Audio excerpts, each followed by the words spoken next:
Welcome back dear students. आज हम पढ़ने वाले हैं सी प्लस प्लस में जो क्लास होती है उसके कंसेप्ट को। तो यदि क्लास की हम बात करें तो क्लास बेसिकली एक यूज़र डिफाइंड डेटा टाइप होती है। इसको यूज़र डिफाइंड क्यों बोलते हैं? क्योंकि एक क्लास में कितने वेरिएबल्स और कितने फंक्शंस होंगे ये टोटली हमारे ऊपर डिपेंड करता है। क्लास का नाम क्या होगा, उसके ऑब्जेक्ट्स किस नाम के होंगे, ये सारी चीज़ें एक यूज़र ही डिफाइंड करता है। ठीक है। सो इसको हम बोल सकते हैं कि ये एक यूज़र डिफाइंड डेटा टाइप है। दूसरी चीज़, क्लास जो है हमारी वो कलेक्शन होती है of data members and member functions. यदि यहाँ आपको कन्फ्यूजन हो तो इसको हम को रिलेट कर सकते हैं कि जो आपने सी में स्ट्रक्चर पढ़ा होगा, तो स्ट्रक्चर कलेक्शन था डिसिमिलर डेटा टाइप्स का। तो स्ट्रक्चर का ही एक एक्सटेंशन होती है क्लास, जिसमें डेटा तो रहेगा ही, डिफरेंट डिसिमिलर डेटा टाइप्स हो सकते हैं इसके अंदर, लेकिन साथ में ही इसमें फंक्शंस भी होते हैं। तो आइए देखें, यदि आप एक क्लास को डिफाइन कर रहे हैं तो आपको यूज करना पड़ता है क्लास कीवर्ड। ठीक है। जो हमारी सी प्लस प्लस लैंग्वेज होती है उसमें वो भी हमारी केस सेंसिटिव होती है। ठीक है। तो जो क्लास लिखा हुआ है ये सारा सब कुछ स्मॉल लेटर्स में लिखा हुआ है। तो उसका जो सिंटेक्स होता है क्लास का, आज हम उसकी बात करेंगे। क्लास कीवर्ड लिखते हैं यहाँ हम, और फिर आपको जो भी नाम देना हो अपनी क्लास को वो नाम आप यहाँ दे देते हो। उसके बाद आपकी क्लास में कौन कौन से वेरिएबल्स और फंक्शंस रहेंगे ये हम इस कर्ली ब्रैकेट के अंदर बताएंगे। ठीक है।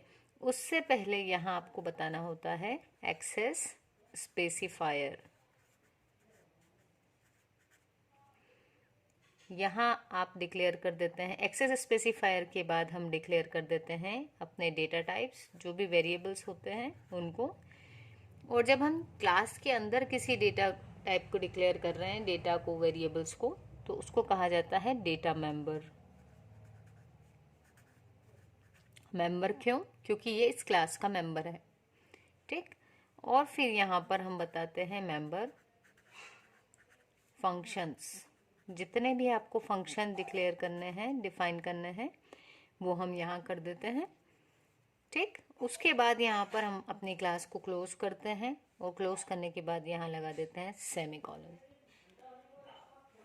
तो आपकी जो भी क्लास का नाम आपको देना है वो नाम आप यहाँ लिखोगे, लेकिन ये कीवर्ड फिक्स है, यहाँ आपको यही लिखना है क्लास। नाम आप कुछ भी दे सकते हो, इट मे बी ए लिखा हो, बी लिखा हो, या कोई वर्ड भी लिख सकते हो आप यहाँ पर।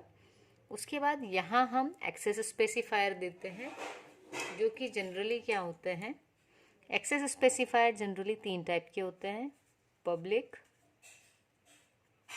प्राइवेट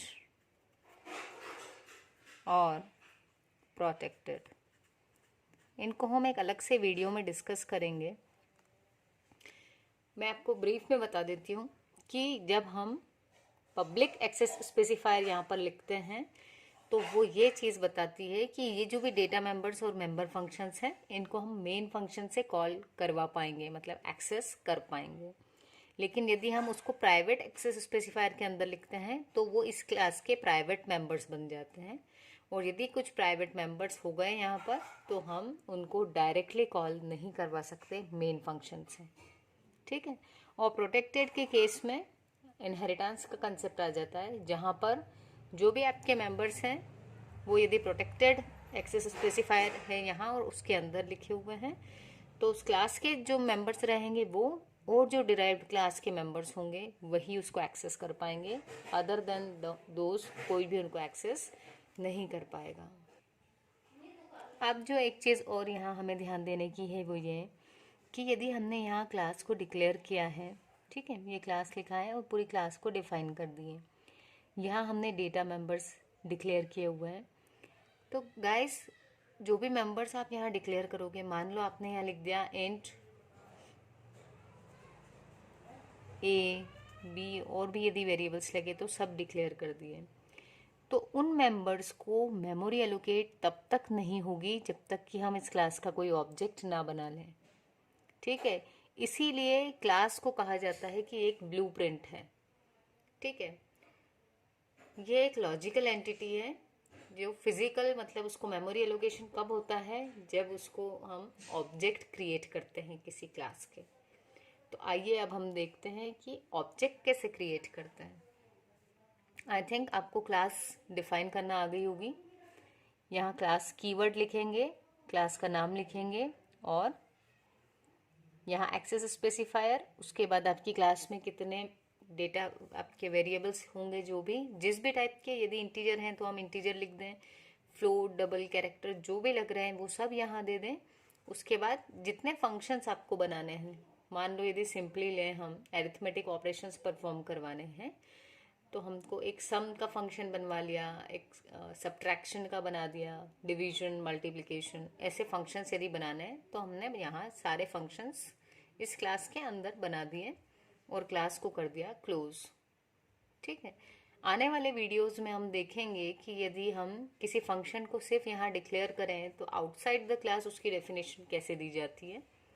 ठीक है, तो यहाँ तक आपको क्लियर होगा कि ये बन गई हमारी एक क्लास जिसको हमने क्लोज कर दिया सेमीकोलन से। अब क्या होता है, इस क्लास को जब आपको इसके फंक्शंस को कॉल करवाना है तो हम ऑब्जेक्ट के थ्रू करवाते हैं और ऑब्जेक्ट्स को डिक्लेयर करवाते हैं मेन फंक्शन में। तो एक प्रोग्राम के थ्रू हम नेक्स्ट वीडियो में देखने वाले हैं कि कैसे एक क्लास में हम ऑब्जेक्ट बना के फंक्शंस कॉल करेंगे। आज हम सिर्फ इंट्रो पार्ट देख रहे हैं।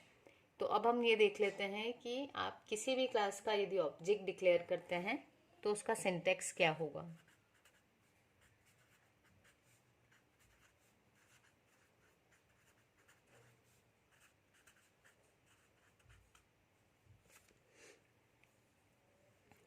तो यदि ऑब्जेक्ट डिक्लेयर करना है तो आपको लिखना होगा क्लास नेम, जो भी आपने जिस भी नाम की क्लास बनाई हो यहाँ पर वो लिखोगे आप यहाँ पर। यहाँ कीवर्ड कुछ नहीं चाहिए आपको, ठीक है, यहाँ सिर्फ हमें क्लास का नाम चाहिए, क्लास का नाम और जो भी आपके वेरिएबल्स का नाम होगा।